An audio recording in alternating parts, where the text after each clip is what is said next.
Assalamualaikum semuanya. Apa kabar kalian? Semoga dalam keadaan sehat dan dilancarkan rezekinya oleh Allah. Amin ya robbal alamin. Dikisahkan pada suatu hari, Raja Harun al-Rasyid mendapat laporan aneh dari penduduk desa di pinggir sungai. Mereka mengaku ketakutan karena seekor buaya putih raksasa muncul di setiap malam di sungai. Bahkan disebut-sebut sebagai ratu para buaya. Penduduk takut buaya itu akan memangsa mereka. Raja pun mengumumkan sayembara.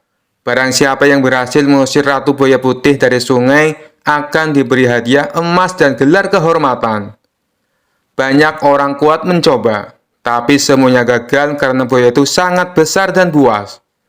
Akhirnya Abu Nawas memutuskan untuk ikut serta. Ia berkata kepada raja, "Baginda, izinkan hamba mencoba, tapi dengan satu syarat, hamba tidak akan menggunakan kekuatan, tapi hanya akal." Raja yang sudah terbiasa dengan kecerdikan Abu Nawas menyetujui syarat tersebut.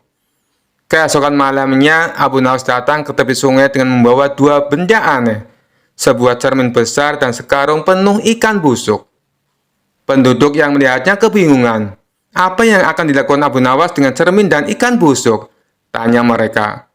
Abu Nawas hanya tersenyum dan berkata, "Tunggu saja, kalian akan melihat bagaimana Ratu Buaya itu kalah tanpa perlawanan."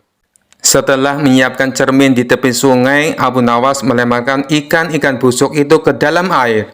Bau ikan busuk langsung menyebar, dan tak lama kemudian muncul buaya putih raksasa dari sungai. Buaya itu membuka mulutnya lebar-lebar, siap menyerang Abu Nawas.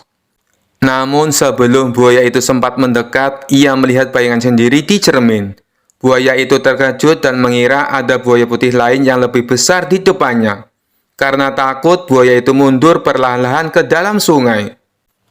Abu Nawas dengan tenang berkata, "Wahai Ratu Buaya Putih, kau lebih baik kembali ke kerajaanmu di dasar sungai. Kalau tidak, buaya putih besar di depanku ini akan merebut tahta kerajaanmu."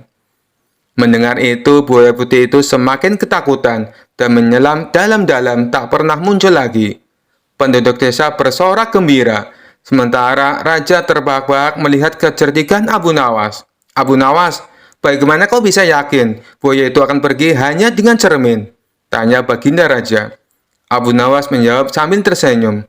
"Semua makhluk takut pada bayangannya sendiri jika merasa ada yang lebih besar dan lebih kuat.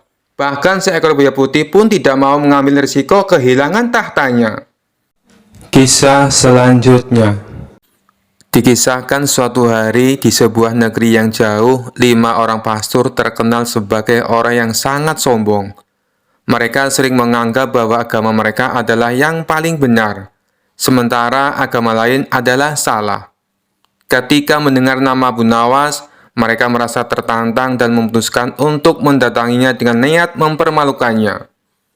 "Jika kau bisa memenangkan perdebatan melawan kami berlima, kami akan mengakui kebenaranmu," kata salah seorang pastor dengan nada congkak. "Baiklah," jawab Abu Nawas dengan senyum tenang. "Tapi jika aku kalah, aku akan mengikuti apa yang kalian yakini." Kerumunan mulai berkumpul, tertarik melihat bagaimana kecerdikan Abu Nawas akan menghadapi 5 orang pastor ini. Pastor pertama maju. "Abu Nawas, kau bilang Tuhan itu esa dan maha kuasa. Jika Tuhan maha kuasa, mengapa dia tidak menciptakan dunia tanpa penderitaan?" Abu Nawas tersenyum bijak. "Pernahkah kau melihat pedang tajam?" "Ya, tentu saja," jawab pastor itu. "Jika pedang itu hanya dibuat untuk pajangan dan tidak pernah dipakai untuk berperang, apakah kau akan tahu seberapa kuat dan tajamnya pedang itu?" "Tentu tidak," jawab pastor mulai bingung. "Begitu pula manusia. Tuhan memberi ujian dan penderitaan agar manusia menunjukkan kekuatan iman dan kesabarannya. Tanpa ujian, manusia tidak akan pernah tahu seberapa besar keimanannya kepada Tuhan." Pastor pertama terdiam, tidak bisa membantah logika Abu Nawas. Pastor kedua maju dengan wajah serius. "Kalau Tuhan itu ada, mengapa dia tidak menunjukkan dirinya kepada kita?" Abu Nawas tertawa kecil. Kau tahu cahaya matahari? Ya, jawab pastor itu. Bisakah kau menatap matahari langsung dalam waktu lama tanpa merasa sakit di mata? Tidak bisa, jawab pastor itu semakin bingung. Begitu pula dengan Tuhan. Kita tidak bisa melihatnya dengan mata kita, karena keagungan dan kemuliaannya jauh lebih dahsyat dari cahaya matahari. Tapi kita bisa merasakan kehadirannya lewat segala ciptaannya di dunia. Pastor kedua terdiam, kehilangan kata-kata. Pastor ketiga mencoba menyerang dari sudut lain. Jika kau bilang Tuhan itu esa, bagaimana mungkin dia menciptakan begitu banyak makhluk yang berbeda-beda? Abu Nawas tersenyum lebar. Coba lihat dirimu dan teman-temanmu. Bukankah kalian berlima berbeda wajah, berbeda tinggi, bahkan berbeda suara, tapi kalian tetap manusia? Iya, jawab pastor itu. Begitu pula Tuhan. Dia esa, tapi kekuasaannya meliputi segala ciptaan yang berbeda-beda. Tuhan yang sama menciptakan langit dan bumi, manusia dan hewan, siang dan malam, karena keesaannya justru terbukti dari kebesaran ciptaannya. Pastor ketiga hanya bisa mengangguk-angguk. Pastor keempat mulai cemas, tapi tetap mencoba peruntungannya. Bagaimana kau bisa yakin bahwa surga dan neraka itu benar-benar ada? Abu Nawas mengambil segelas air dingin dan semangkok sup panas. Mana yang lebih menyegarkan saat kau sedang haus? Tentu saja air dingin, jawab pastor itu. Dan mana yang membuatmu tidak nyaman jika kau memasukkan tangan ke dalamnya? Tanya Abu Nawas sambil menunjuk semangkuk sup panas. Sup panas, jawab pastor itu.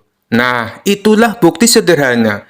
Jika di dunia saja ada rasa nyaman dan tidak nyaman, maka di akhirat ada surga sebagai tempat nyaman, dan neraka sebagai tempat tidak nyaman. Logikanya sama.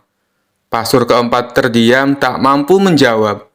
Pastor kelima yang paling sombong di antara mereka mencoba pertanyaan terakhir.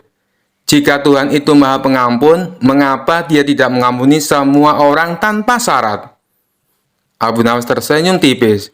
Jika ada seorang murid malas yang tidak belajar sama sekali, apakah kau akan berinya nilai tinggi tanpa dia berusaha? Tentu tidak, jawab pastor itu cepat. Begitu pula Tuhan. Tuhan Maha Pengampun, tapi pengampunannya diberikan kepada mereka yang mau bertobat dan berusaha menjadi lebih baik. Pengampunan tanpa syarat hanya akan membuat manusia lalai dan tidak bertanggung jawab. Pastor kelima pun terdiam, tak mampu membantah Abu Nawas. Setelah mendengar semua jawaban Abu Nawas, kelima pastor itu saling berpandangan. Mereka akhirnya mengakui kekalahan mereka.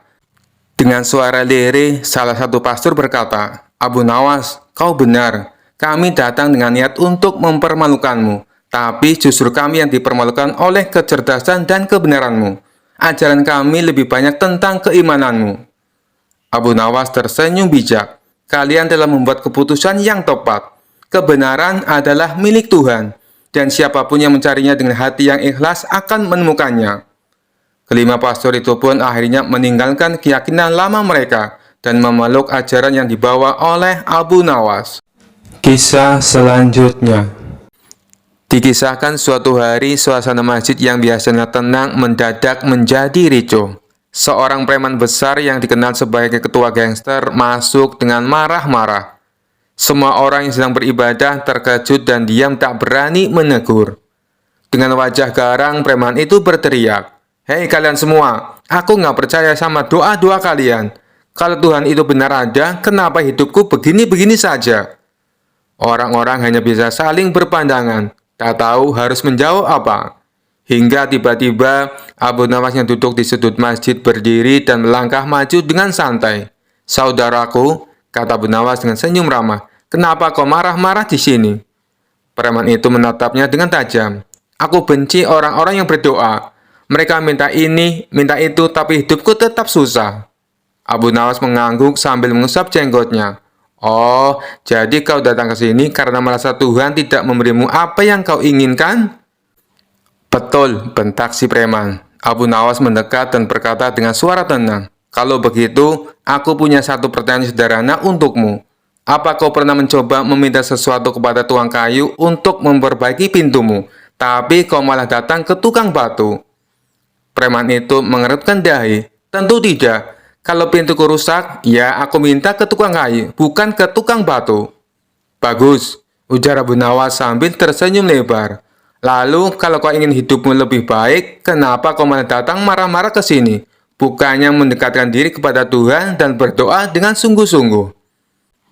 Preman itu terdiam, merasa malu, tapi ia tak mau kalah begitu saja, lalu membalas, "Tapi aku sudah lama berdoa. Kenapa Tuhan tidak juga mengabulkan permintaanku?"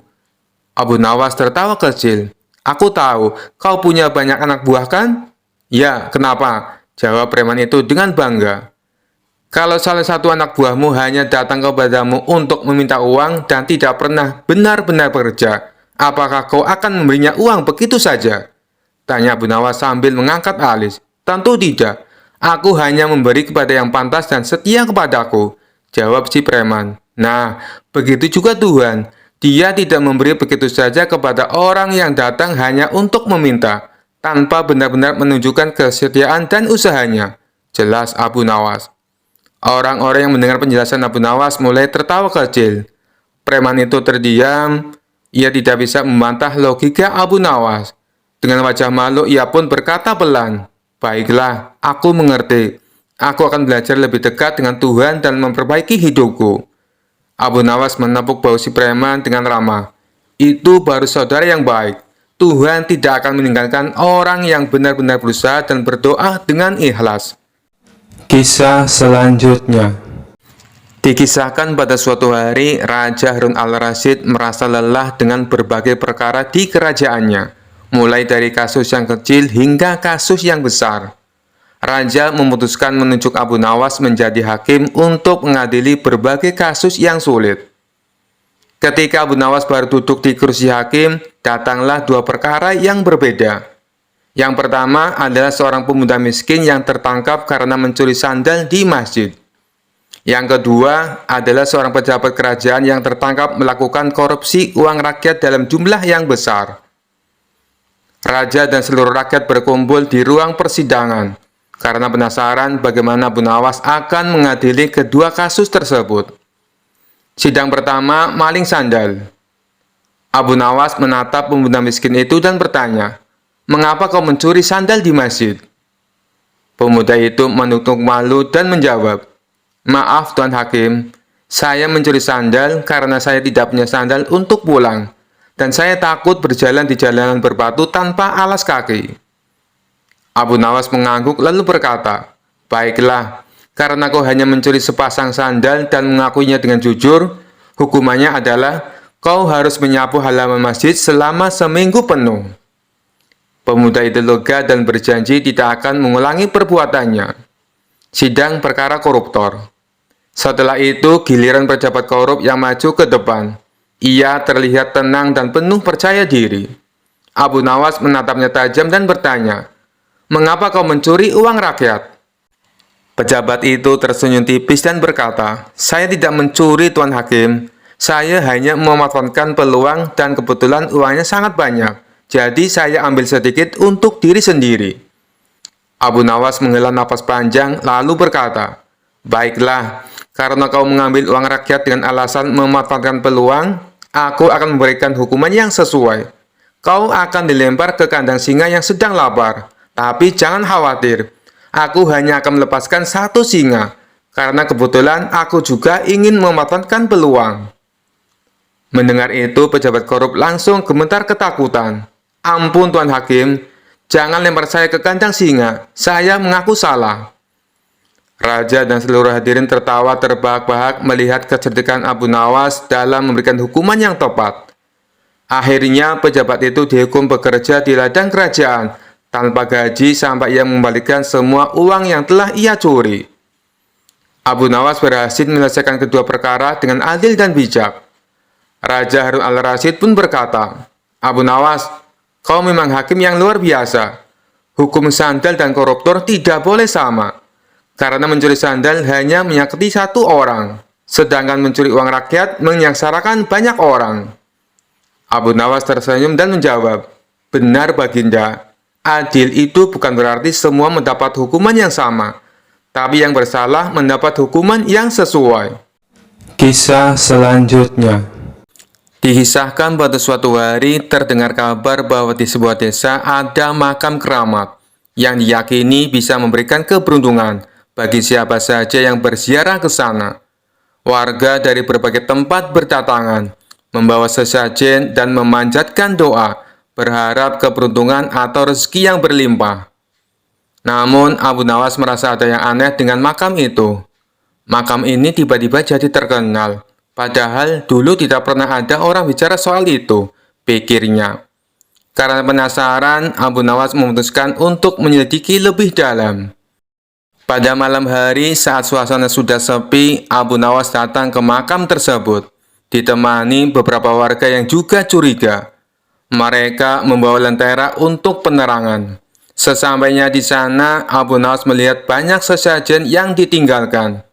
Dia mengamati makam itu dengan seksama, lalu menemukan sebuah tanda yang janggal. Tanah di sekitar makam tampak lebih longgar, seolah-olah baru saja digali. Ini tampaknya makam yang baru dibuat, pikir Abu Nawas. Dia lalu punya ide untuk membongkar rahasia makam itu di depan warga. Esok harinya, Abu Nawas mengumpulkan warga desa dan berkata, "Saudara-saudara, saya mendapatkan wangsit tadi malam. Saya mendapat firasat bahwa penghuni makam ini bisa berbicara kepada kita, asalkan kita menggali sedikit tanah di makam ini." Warga yang penasaran pun mulai ramai. "Benarkah Abu Nawas? Bisakah kami mendengar suaranya?" Abu Nawas mengangguk penuh keyakinan. "Tentu saja, tapi semua harus hening dan hormat." Dengan perlahan, Abu Nawas mulai menggali makam itu sedikit demi sedikit. Dan akhirnya muncullah sesuatu yang mengejutkan. Di dalamnya hanya ada beberapa batu besar dan kayu lapuk. Tidak ada jenazah atau tanda-tanda yang menunjukkan makam itu nyata. Warga yang melihatnya terkejut dan mulai saling berbisik. Abu Nawas tertawa kecil dan berkata, "Inilah bukti bahwa makam ini hanyalah tipu muslihat. Tidak ada orang yang dimakamkan di sini. Hanya ada batu dan kayu yang dijadikan makam palsu." Seorang warga yang merasa tertipu berteriak, "Siapa yang berani membuat makam palsu ini dan menipu kami semua?" Abu Nawas hanya tersenyum dan berkata, "Orang yang membuat makam ini mungkin hanya ingin mencari keuntungan dari ketidaktahuan kita. Ingatlah, kita harus selalu berpikir jernih dan tidak mudah percaya pada hal-hal yang tidak kita pahami." Warga pun merasa malu dan tertawa menyadari kekonyolan mereka sendiri. Sejak saat itu, mereka tidak lagi mudah tertipu oleh cerita-cerita mistis tanpa bukti. Dan makam palsu itu diberikan terbengkalai sebagai pengingat untuk selalu waspada. Sementara itu, Abu Nawas pulang dengan hati puas, merasa berhasil membantu warga dengan cara yang lucu dan penuh pelajaran. Kisah selanjutnya. Pada suatu hari, Abu Nawas sedang berjalan-jalan di pasar. Tiba-tiba, ia melihat seorang saudagar kaya yang terkenal serakah dan suka memanfaatkan orang lain untuk mengumpulkan harta. Saudagar itu melihat Abu Nawas dan menyapanya dengan nada meremehkan. "Hai Abu Nawas, ku dengar kau selalu punya cara untuk mendapatkan uang. Apa kau punya trik baru untuk membuatku lebih kaya?" ejek saudagar itu. Abu Nawas tersenyum licik dan berkata, "Tentu Tuan Saudagar, bagaimana kalau aku menjual sebuah bangunan yang sangat besar dan mewah padamu? Bahkan tempat ini tak ternilai harganya." Mendengar kata-kata Abu Nawas, saudagar itu langsung tertarik. "Apa? Bangunan mewah? Di mana itu? Cepat katakan.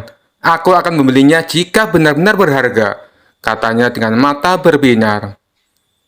Abu Nawas mengangguk dan berkata, "Baiklah, ikuti aku ke pusat kota. Bangunan itu terletak di sana dan semua orang mengaguminya." Abu Nawas lalu membawa saudagar itu ke masjid besar yang terletak di tengah kota. Ketika tiba di depan masjid, Abu Nawas berkata, "Nah, inilah bangunannya. Masjid ini besar dan kokoh, selalu ramai dikunjungi orang setiap hari. Jika kau membelinya, maka semua orang akan menghormatimu." Saudagar itu melihat bangunan masjid dengan penuh kagum. Benar juga, masjid ini memang terlihat megah dan banyak orang datang ke sini. Kalau aku memiliki masjid ini, aku semakin disegani, katanya sambil menggosok-gosok tangannya penuh antusias. Abu Nawas lalu menawarkan harga yang sangat tinggi. Baiklah, masjid ini kuberikan padamu dengan harga 100 keping emas, katanya dengan senyum lebar. Tanpa pikir panjang, saudagar itu setuju dan membayar Abu Nawas. Setelah menerima uangnya, Abu Nawas bergegas pergi sambil menahan tawa. Keesokan harinya, saudagar itu kembali ke masjid dengan sombong, berpikir akan menagih sewa dari orang-orang yang datang. Namun ketika ia tiba di sana, orang-orang di masjid mulai berteriak marah. Apa maksudmu mengaku-ngaku masjid ini milikmu? Ini rumah ibadah, bukan properti pribadi. Saudagar itu kebingungan, ia pun berlari mencari Abu Nawas untuk meminta penjelasan. Saat menemukannya, ia langsung marah. Abu Nawas, kau menipuku. Kau jual masjid padaku padahal itu milik umum. Dengan tenang, Abu Nawas menjawab, Tuan saudagar, kau yang terlalu serakah. Bukankah sudah kukatakan, ini tempat yang tak ternilai harganya dan dihormati semua orang. Namun niatmu hanyalah untuk pamer kekayaan. Lagi pula, masjid ini memang tidak bisa dijual. Kau yang salah mengartikan ucapanku. Mendengar itu, saudagar itu hanya bisa terdiam dan sadar bahwa keserakahannya telah mempermalukannya. Orang-orang di sekitar tertawa terbahak-bahak melihat kecerdikan Abu Nawas dan keserakahan saudagar yang akhirnya menerima pelajaran berharga dari kelicikan Abu Nawas. Kisah selanjutnya. Pada suatu hari, Abu Nawas sedang berjalan sendirian di tengah malam yang sunyi.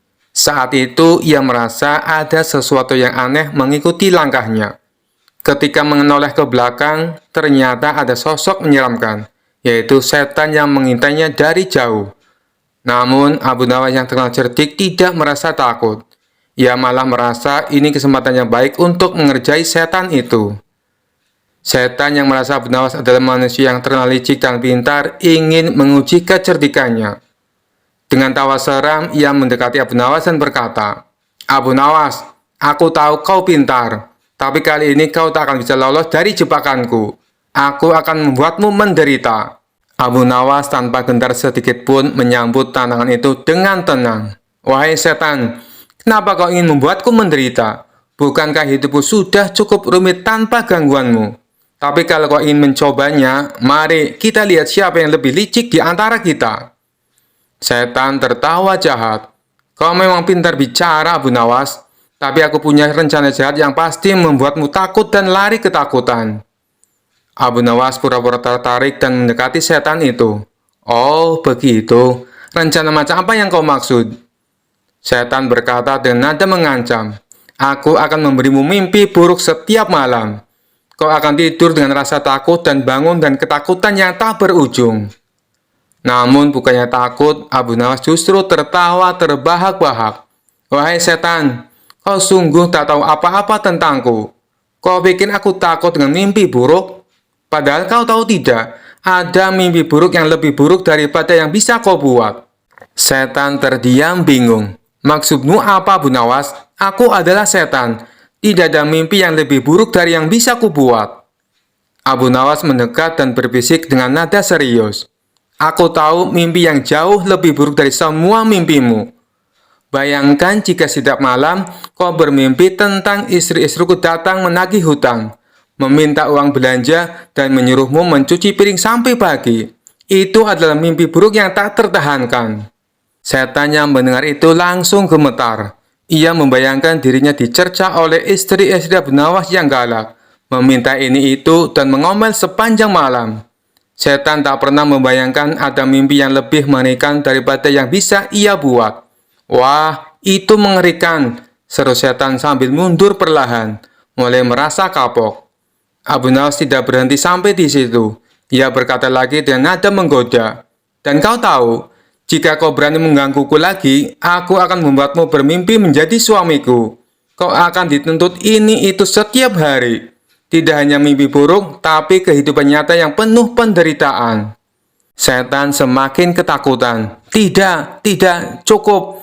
Aku tidak ingin berurusan denganmu lagi, Abu Nawas. Kau terlalu licik dan menyeramkan bagi setan sepertiku." Setan itu pun lari terbirit-birit, meninggalkan Abu Nawas sendirian di malam hari. Abu Nawas hanya tersenyum puas, merasa berhasil menakuti setan sampai kapok. Dan sejak hari itu, setan tidak pernah berani mendekati Abu Nawas lagi. Setiap kali ada setan lain yang bertanya, setan yang pernah ditipu itu selalu berkata, "Jangan pernah coba-coba mengganggu Abu Nawas. Dia bisa membuatmu mengalami mimpi buruk yang tak pernah kau bayangkan sebelumnya." Kisah selanjutnya. Dikisahkan suatu hari, seorang pendeta terkenal dari negeri seberang datang ke kota Baghdad. Pendeta itu terkenal akan ilmunya, tetapi juga dikenal sombong dan suka merendahkan orang lain. Ia menantang siapa saja untuk berdebat dengannya, dengan taruhan bahwa yang kalah harus mengikuti agama pemenangnya. Baginda Raja mendengar tantangan itu dan langsung memanggil Abu Nawas. "Abu Nawas," ujar Baginda, "aku ingin kau menerima tantangan pendeta itu. Jika kau kalah, seluruh kerajaan kita akan malu. Tapi aku yakin kau bisa mengatasinya." Abu Nawas tersenyum, "Baik, Baginda, beri saya waktu sehari untuk bersiap." Di tengah lapangan istana yang dipenuhi warga, pendeta sombong itu berdiri dengan percaya diri. Ia mengenakan jubah mewah, membawa kitab besar dan senyum meremehkan. "Ayo, siapa yang berani berdebat denganku? Aku akan buktikan bahwa aku tak terkalahkan," serunya. Abu Nawas maju dengan santai. Ia membawa tongkat kayu dan mengenakan pakaian sederhana. "Akulah lawanmu," ujar Abu Nawas sambil tersenyum. Pendeta tertawa keras. "Kau, orang sederhana seperti kau ingin melawan ilmuku? Baiklah, mari kita mulai." Pendeta bertanya, "Abu Nawas, jika Tuhan itu Maha Kuasa, mengapa Dia menciptakan dunia dengan begitu banyak penderitaan? Kalau begitu, aku ingin bertanya padamu, jika kau punya rumah besar dan nyaman, mengapa kau pergi jauh-jauh ke sini untuk mencari lawan debat? Apakah kau tidak puas?" terang Abu Nawas. Pendeta terdiam, wajahnya mulai memerah. Kemudian pendeta berkata, "Baik, kau cerdik, tapi jawab ini. Jika Tuhan itu satu, mengapa manusia berbeda-beda agama?" Abu Nawas menjawab, "Itu seperti makanan. Kita semua makan untuk kenyang, tapi cara masaknya berbeda-beda. Tuhan memberi manusia akal untuk mencari jalan terbaik menurut keyakinan masing-masing. Tapi jalan terbaik tetaplah yang membawa manusia lebih dekat kepadanya." Warga mulai bersorak memuji Abu Nawas. Pendeta yang mulai terpojok memutuskan untuk menyerang dengan pertanyaan jebakan. "Jika kau begitu yakin akan Tuhanmu, buktikan bahwa Dia bisa menciptakan sesuatu yang tidak bisa Dia angkat." Abu Nawas tersenyum lebar. "Baik, aku akan menjawabnya.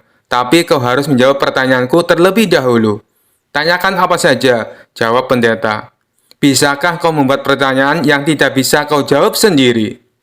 Pendeta langsung terdiam. Keringat mulai bercucuran di wajahnya. Warga yang menonton tertawa terbahak-bahak.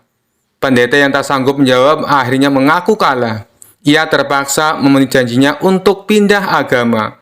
Namun, Abu Nawas yang bijak berkata kepada Baginda dan warga, "Kita tidak bisa memaksa keyakinan seseorang, Baginda. Yang penting kita semua belajar bahwa kesombongan hanya akan membawa kehinaan." Pendeta itu yang merasa malu tapi tersentuh oleh kebaikan hati Abu Nawas, akhirnya memilih tetap tinggal di kota untuk belajar lebih banyak tentang agama Abu Nawas. Warga bersorak gembira dan Baginda memuji kecerdikan Abu Nawas. Kisah selanjutnya. Suatu hari, raja yang terkenal suka menguji kecerdasan Abu Nawas tiba-tiba terpikirkan sesuatu. Ia sedang duduk di taman istana, terganggu oleh nyamuk-nyamuk yang terus mengerubutinya. Dengan wajah sebal, ia memanggil Abu Nawas ke istana. Saat Abu Nawas tiba, raja langsung berkata dengan nada kesal, "Abu Nawas, kau yang terkenal pintar dan bijaksana, coba jelaskan padaku, untuk apa Tuhan menciptakan nyamuk? Apa gunanya makhluk kecil yang hanya bisa membuat kita gatal dan kesal?" Abu Nawas tersenyum mendengar pertanyaan sang raja. Ia tahu ini adalah tantangan yang menarik, tapi juga tahu bahwa betapa jengkel raja pada nyamuk-nyamuk itu. Sambil memandang raja dengan santai, Abu Nawas menjawab, "Tuanku, pertanyaanmu sangat menarik. Izinkan hamba menjawabnya dengan cara yang berbeda. Raja yang penasaran mengangguk dan memberi isyarat agar Abu Nawas melanjutkan. Pertama-tama, kata Abu Nawas, Tuhan menciptakan segala sesuatu di dunia ini dengan tujuan tertentu. Tapi izinkan hamba bertanya balik, mengapa Tuanku terlihat sangat terganggu oleh nyamuk? Raja langsung menjawab dengan nada kesal. Karena mereka membuatku gatal dan tidak nyaman, mereka terus menggigitku. Abu Nawas tertawa kecil dan berkata, nah, itu dia tuanku. Ternyata nyamuk diciptakan untuk mengingatkan kita bahwa bahkan seorang raja yang paling kuat dan berkuasa pun bisa dikalahkan oleh makhluk sekecil nyamuk. Bayangkan, tuanku memiliki pasukan besar, istana megah dan segala kekayaan. Tapi hanya seekor nyamuk kecil bisa membuat tuanku kesal. Raja terdiam sejenak merenungkan kata-kata Abu Nawas. Jadi menurutmu nyamuk ada untuk merendahkan kesombongan kita? Abu Nawas mengangguk dengan serius. Benar tuanku, kadang-kadang hal-hal yang kecil seperti nyamuk diciptakan untuk membuat kita sadar bahwa kita tak sekuat yang kita kira. Dan lagi, nyamuk juga memberi kita pelajaran kesabaran. Tanpa nyamuk, mungkin kita akan terlalu nyaman dan lupa bahwa kita masih manusia biasa. Raja masih belum puas, tapi Abu Nawas, apakah ada gunanya yang lain selain membuat kita sadar dan sabar? Nyamuk hanya menyebalkan. Abu Nawas tersenyum lebar dan berkata, baiklah tuanku, kalau tuanku ingin melihat kegunaan lain nyamuk, cobalah berpikir begini. Tanpa nyamuk, apa yang akan kita bicarakan saat kita bosan?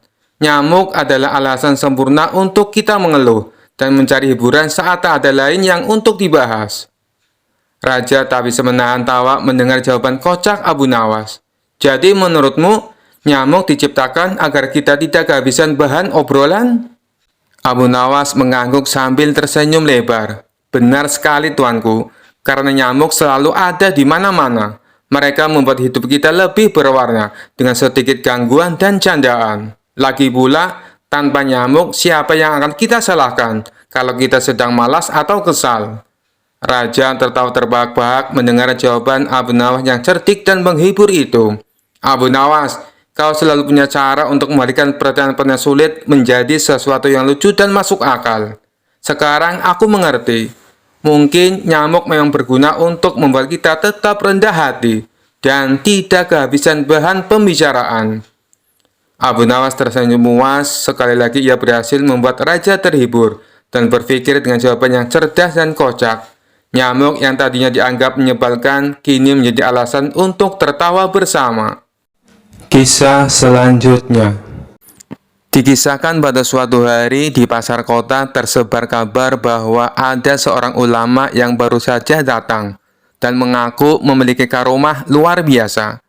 Ia mengklaim bahwa dirinya mampu melakukan mi'raj perjalanan ke langit sebanyak 70 kali dalam sehari. Kabar ini membuat warga penasaran, termasuk Abu Nawas yang terkenal gemar menantang logika aneh. Benarkah ada orang yang bisa mi'raj 70 kali dalam sehari? Gumam Abu Nawas. Ia pun memutuskan untuk menemui ulama tersebut di masjid tempat ia biasa berceramah. Abu Nawas datang tepat saat ulama itu sedang menyampaikan ceramahnya. Dengan lantang, ulama itu berkata, aku telah diberi keistimewaan oleh Allah. Setiap hari, aku bisa melakukan mi'raj hingga 70 kali. Apakah kalian percaya? Para pendengar yang sebagian besar terkesima mengangguk-angguk. Namun, Abu Nawas mengangkat tangan. Maaf, wahai Tuan Ulama, bolehkah saya bertanya? Ulama itu tersenyum percaya diri. Silakan wahai saudara, pertanyaan apapun akan kujawab dengan keikhlasan. Abu Nawas berdiri. Baik, jika Tuan melakukan mi'raj sebanyak 70 kali dalam sehari, berapa lama waktu yang Tuan habiskan untuk satu kali perjalanan naik dan turun? Ulama itu terdiam sejenak. Kira-kira 5 menit untuk naik dan 5 menit untuk turun. Abu Nawas mengangguk. Jadi, total waktu untuk satu kali mi'raj adalah 10 menit. Jika Tuan melakukan 70 kali, berarti membutuhkan waktu 700 menit. Apakah benar begitu? Ulama itu mulai merasa gugup. Ya, benar. Abu Nawas tersenyum tipis. Kalau begitu, mari kita hitung. Dalam sehari ada 1440 menit. Jika Tuan menghabiskan 700 menit untuk mi'raj, sisa waktu Tuan ada 740 menit. Bagaimana Tuan sempat makan, tidur, sholat, dan melakukan kegiatan lainnya dalam waktu sesingkat itu? Ulama itu mulai berkeringat. Itu karena aku diberi kemampuan khusus oleh Allah. Waktu bagiku berbeda dari waktu bagi manusia biasa. Abu Nawas tidak menyerah. Luar biasa. Tapi jika Tuan benar-benar memiliki kemampuan itu, bisakah Tuan melakukan 1 kali mi'raj di depan kami sekarang sebagai bukti? Ulama itu tersenyum kaku.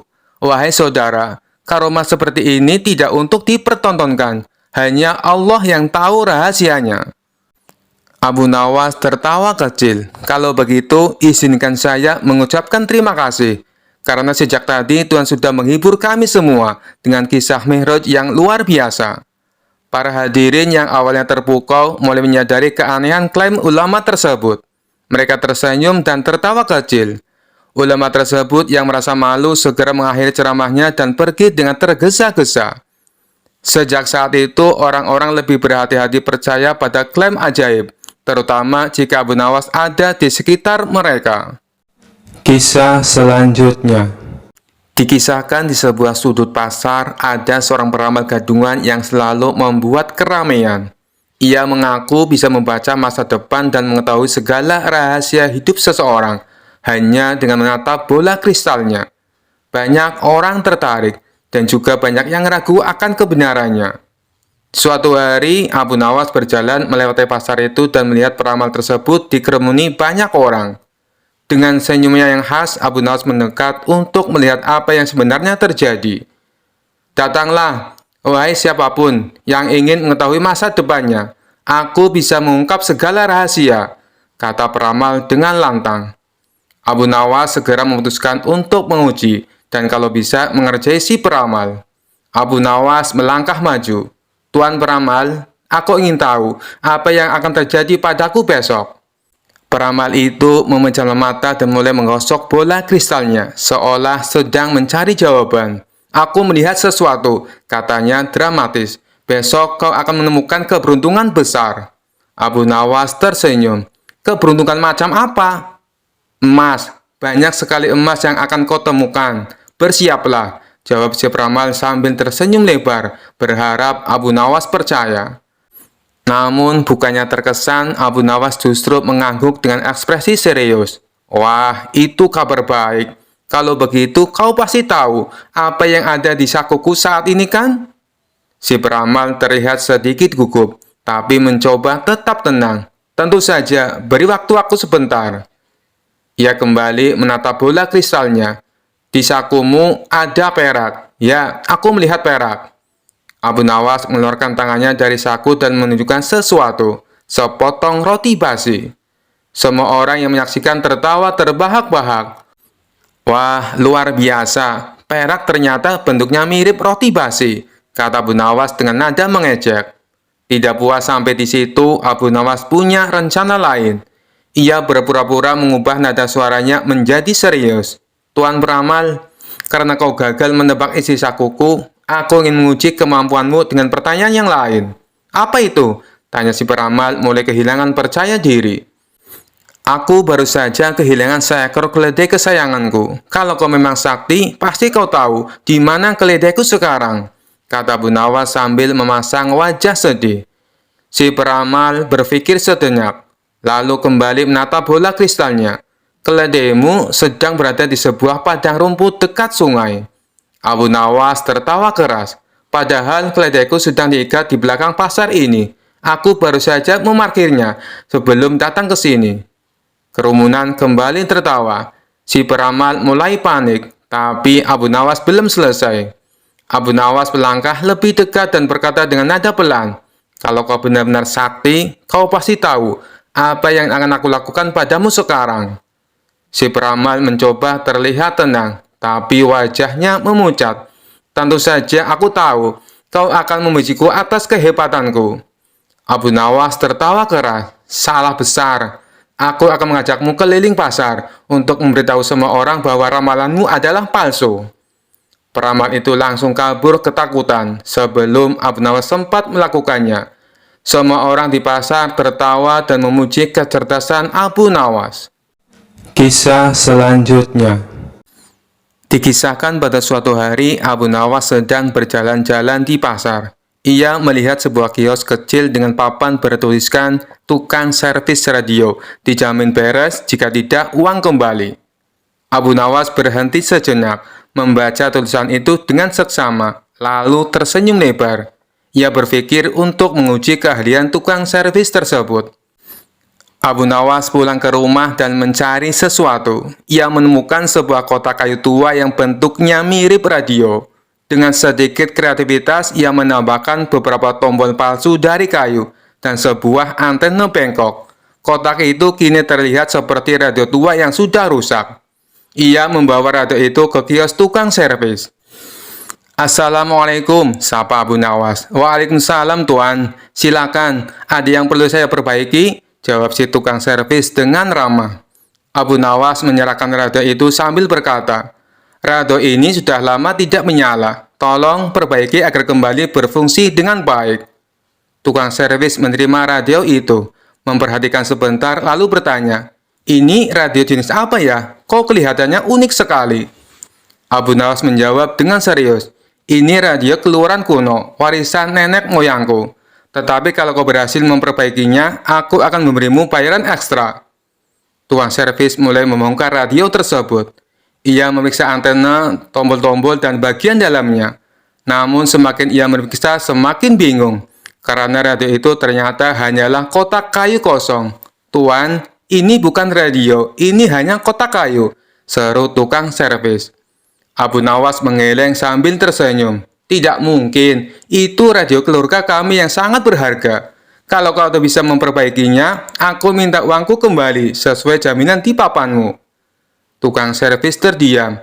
Ia tak ingin kalah. Lalu ia berkata, "Baiklah Tuan, beri aku waktu 1 hari untuk memperbaiki radio ini." Keesokan harinya, Abu Nawas datang kembali. Tukang servis menyerahkan radio itu sambil berkata, "Ini sudah selesai Tuan, saya berhasil memperbaikinya." Abu Nawas terkejut. "Bagaimana mungkin? Apa yang kau lakukan?" Tukang servis menjawab sambil tersenyum, "Saya memasang kembali semua komponen yang rusak, membersihkan antena, dan menyelaraskan tombol-tombolnya. Sekarang radio ini dalam kondisi terbaik." Abu Nawas memeriksa radio itu lalu berkata, "Tapi kenapa tidak ada suara apapun?" Tukang servis menjawab, "Karena radio ini jenis kuno Tuan. Radio ini hanya menyala jika pemiliknya bernyanyi sendiri. Silakan coba." Abu Nawas tertawa terbahak-bahak. Ia mengakui kecerdikan tukang servis tersebut. "Baiklah, kau menang kali ini. Ini bayaranmu dan tambahan uang ekstra seperti janjiku." Tukang servis tersenyum puas, sementara Abu Nawas pulang dengan hati lega, meskipun ia tidak berhasil menjebak tukang servis yang cerdik tersebut. Sejak saat itu, mereka berdua menjadi sahabat baik dan sering berbagi cerita lucu. Kisah selanjutnya. Dikisahkan suatu hari di sebuah desa kecil, Abu Nawas dan Abu Jahil kebetulan bertemu di pasar. Namun kali ini mereka bukan bersaing dalam adu argumen atau lelucon, melainkan soal cinta. Ada seorang gadis cantik bernama Zainab yang membuat kedua sahabat itu tergila-gila. Abu Jahil yang selalu merasa dirinya lebih unggul berkata kepada Abu Nawas, "Dengar Abu Nawas, Zainab itu pasti akan memilihku. Aku punya pakaian terbaik, uang yang banyak, dan wajah tampan." Abu Nawas tersenyum santai. "Abu Jahil, kau lupa, cinta itu bukan soal pakaian atau uang. Yang penting adalah pesona alami, dan itu adalah aku."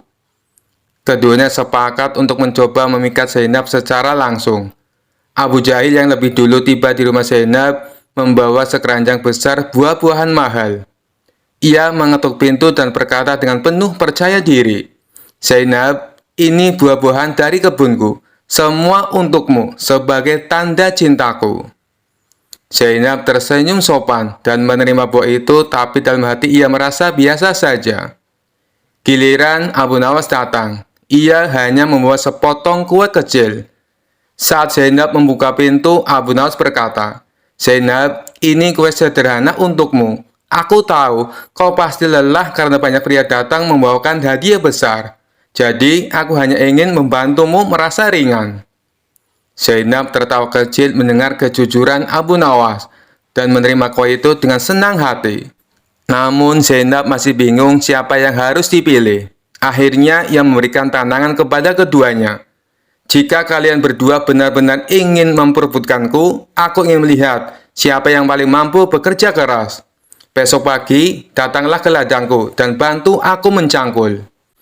Abu Jahil langsung merasa tertekan. Ia terkenal malas dan hanya pandai bicara. Sementara itu, Abu Nawas terlihat percaya diri. Keesokan harinya, keduanya tiba di ladang. Abu Jahil yang ingin terlihat hebat mulai mencangkul dengan penuh semangat, tetapi hanya bertahan 5 menit sebelum ia kelelahan.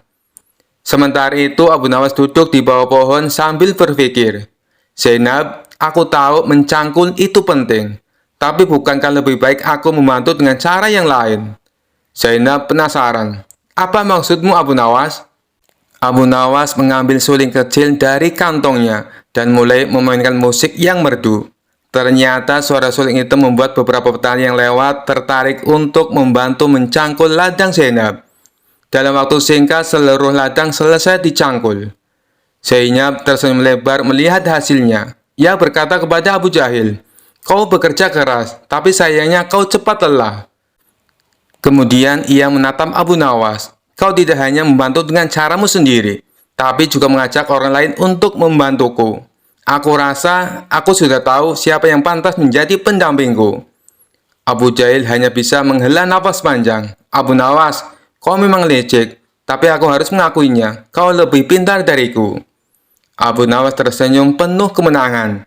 Tetapi sebelum ia sempat membalas, Abu Jahil menambahkan, "Tapi jangan lupa, kau harus mentraktirku makan besar setelah ini. Aku bekerja keras demi ladang Zainab." Semua tertawa, termasuk Zainab, yang akhirnya memilih Abu Nawas sebagai pemenang. Kisah selanjutnya.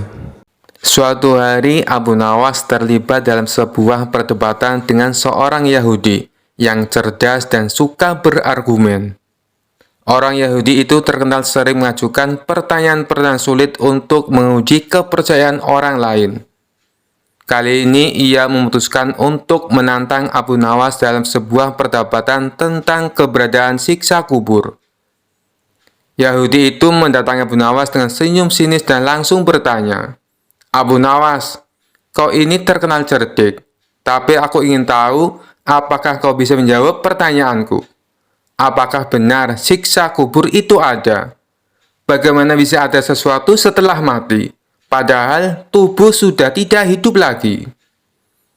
Abu Nawas yang tenang seperti biasa tersenyum dan membalas, "Tentu saja siksa kubur itu ada, wahai sahabatku. Hanya karena kita tidak bisa melihatnya dengan mata kepala sendiri, bukan berarti itu tidak ada." Yahudi itu tertawa kecil dan berkata, "Kau hanya mengikuti keyakinan buta, Abu Nawas. Buktikan padaku bahwa siksa kubur itu ada. Karena selama ini, aku belum pernah mendengar seseorang keluar dari kuburnya dan memberitahu bahwa dia mengalami siksa." Abu Nawas mengelus jenggotnya, berpikir sejenak, lalu berkata dengan nada serius, "Baiklah, kalau kau ingin bukti, aku akan memberimu bukti sekarang juga. Tapi aku butuh bantuanmu sedikit." Yahudi itu penasaran dan setuju. "Baik, aku siap membantumu, Abu Nawas. Apa yang harus kulakukan?" Abu Nawas lalu menunjuk sebidang tanah di dekatnya dan berkata, "Pertama-tama, kita harus menggali lubang kecil. Kau akan masuk ke dalamnya, dan aku akan menutupmu dengan tanah sejenak. Kemudian, aku akan bertanya apakah kau merasakan sesuatu. Jika kau merasakan apapun, mungkin itu bisa menjadi bukti bahwa siksa kubur itu memang ada." Yahudi itu tertawa terbahak-bahak mendengar ide Abu Nawas. "Abu Nawas, kau ini benar-benar lucu. Aku tidak merasakan apa-apa, karena aku masih hidup." "Baiklah, mari kita coba." Mereka pun mulai menggali sebuah lubang kecil. Setelah selesai, Yahudi itu dengan percaya diri masuk ke dalam lubang tersebut.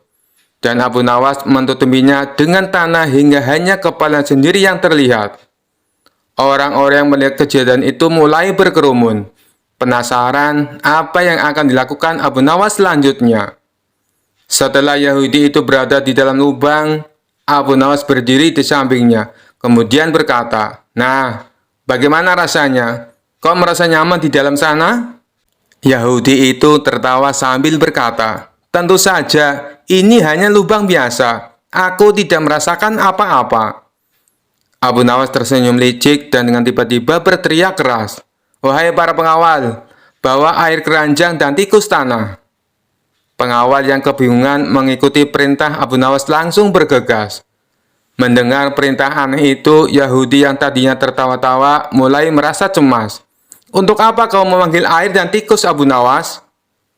Dengan wajah tenang, Abu Nawas menjawab, "Oh, aku hanya ingin memberikan sedikit hiburan untukmu di dalam lubang itu.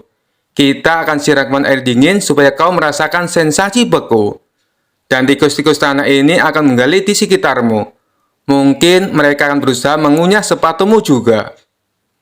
Mendengar penjelasan itu, Yahudi itu langsung pucat dan mulai merasa tidak nyaman. "Hai Abu Nawas, aku bercanda.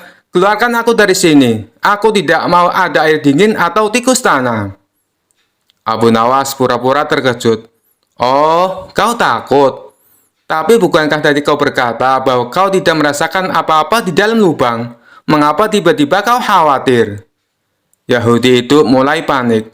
"Abu Nawas, keluarkan aku dari sini sekarang. Aku minta maaf telah menantangmu. Aku tidak mau merasakan apapun di dalam kubur ini, bahkan tikus sekalipun." Abu Nawas tertawa kecil, lalu segera mengangkat Yahudi itu keluar dari lubang. Setelah keluar, Yahudi itu tampak kebingungan, tapi juga merasa lega. Abu Nawas menepuk bahu Yahudi itu sambil berkata, "Kau lihat sahabatku, bahkan di lubang kecil itu, ketika aku menyebutkan tentang siksa kecil seperti air dingin dan tikus, kau sudah mulai takut. Padahal itu bukan siksa kubur yang sebenarnya. Bayangkan jika kau berada di dalam kubur yang sesungguhnya dan merasakan siksa yang tidak bisa kau bayangkan." Yahudi itu terdiam, merenungi kata-kata Abu Nawas. Ia akhirnya menyadari bahwa ada banyak hal yang tidak bisa dijelaskan dengan logika sederhana. Dan rasa takut yang ia alami tadi menjadi bukti bahwa sesuatu yang tak terlihat memang bisa nyata adanya. "Baiklah Abu Nawas," kata Yahudi itu dengan wajah serius. "Kau menang kali ini. Aku belajar satu hal penting hari ini. Kadang sesuatu yang tidak terlihat justru lebih menakutkan daripada yang bisa kita lihat." Abu Nawas tersenyum dan menjawab, "Betul sekali sahabatku, bukan hanya mata yang menjadi saksi kebenaran, tapi juga hati dan perasaan. Semoga kau mendapatkan pelajaran dari pengalaman ini." Kisah selanjutnya. Dikisahkan suatu hari Abu Nawas berjalan santai di pasar.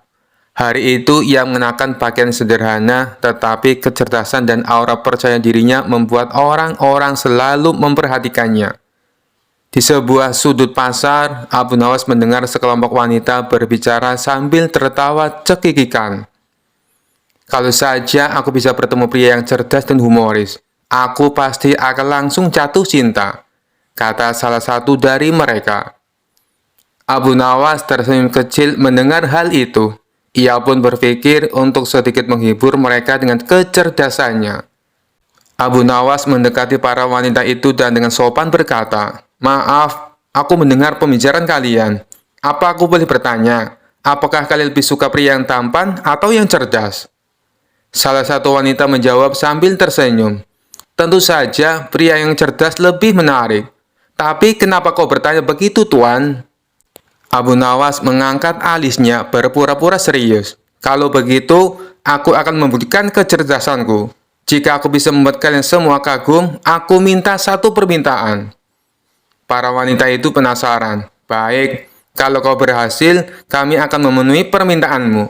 Tapi bagaimana caramu membuktikan kecerdasanmu?" Abu Nawas mengambil 3 buah batu dari tanah dan berkata, "Lihat batu ini. Aku akan membuatnya berubah menjadi perhiasan hanya dengan kata-kata. Para wanita tertawa kecil. Mana mungkin batu berubah menjadi perhiasan? Jangan bercanda, Abu Nawas. Abu Nawas tersenyum penuh percaya diri. Ia memegang satu bata dan berkata keras, "Wahai batu, berubah menjadi berlian." Ia lalu melemparkan batu itu ke semak-semak. Setelah beberapa detik, ia berpura-pura terkejut. "Astagfirullah, aku lupa. Mantra ini hanya berhasil jika ada seorang wanita cantik yang membantuku memungutnya." Para wanita saling berpandangan. Lalu salah satu dari mereka berkata, "Aku akan memungutnya." Wanita itu berlari ke semak-semak dan menemukan batu yang sama. Ketika ia kembali, Abu Nawas berkata, "Lihatlah, batu itu berubah menjadi berlian di matamu, karena kau adalah wanita yang cantik dan berhati mulia." Semua wanita terdiam, lalu tertawa terbahak-bahak. "Kau benar-benar cerdas, Abu Nawas, tapi kau belum membuat kami kagum sepenuhnya." Abu Nawas tersenyum, ia memegang dua batu lainnya dan berkata, "Kalau begitu, aku akan membuat kalian semua bahagia dengan cara sederhana ini.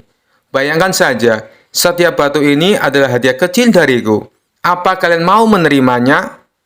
Para wanita yang sudah terpesona oleh kecerdasan dan sikap ramahnya langsung mengangguk. "Kami mau, Abu Nawas. Kau memang pria yang berbeda dari yang lain."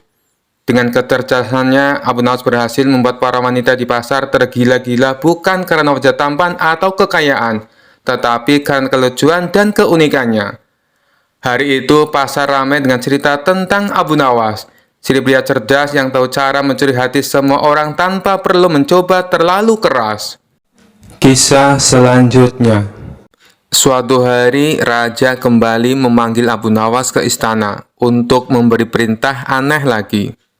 Raja yang terkenal suka menguji kecerdikan Abu Nawas tersenyum licik dan berkata, "Abu Nawas, kali ini aku punya tugas sangat penting untukmu."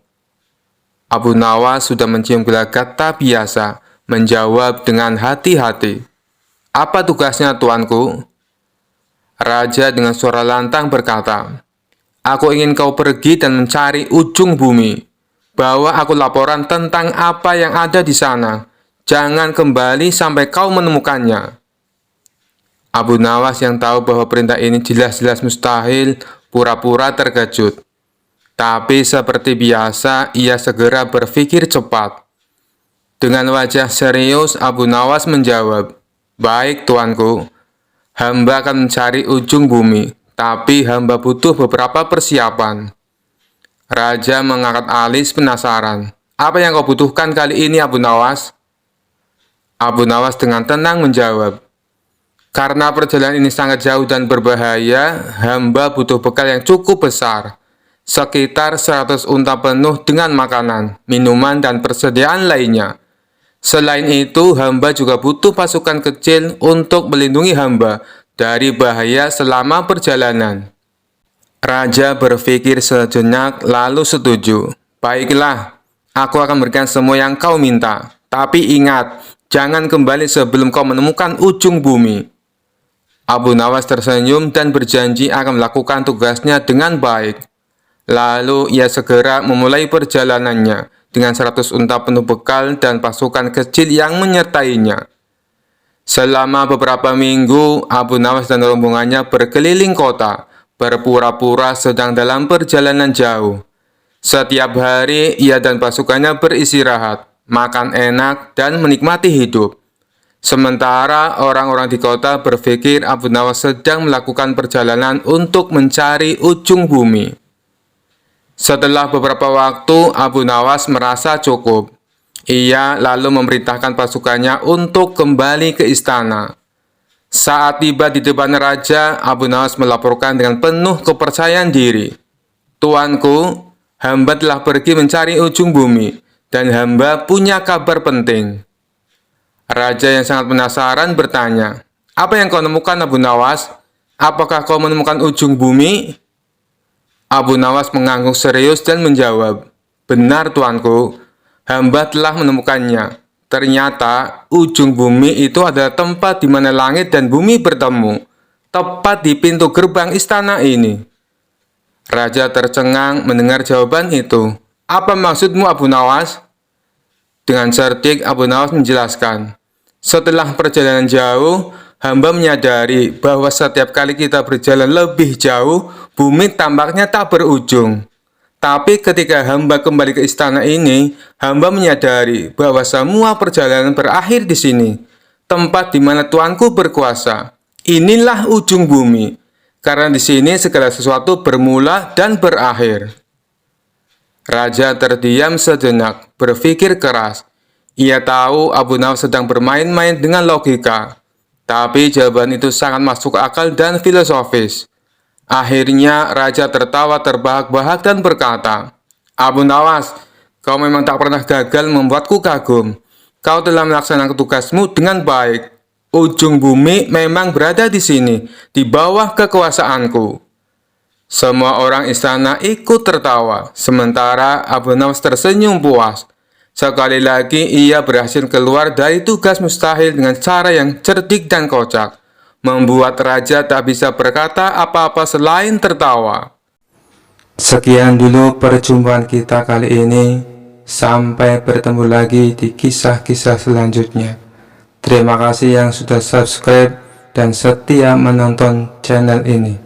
Wassalamualaikum warahmatullahi wabarakatuh.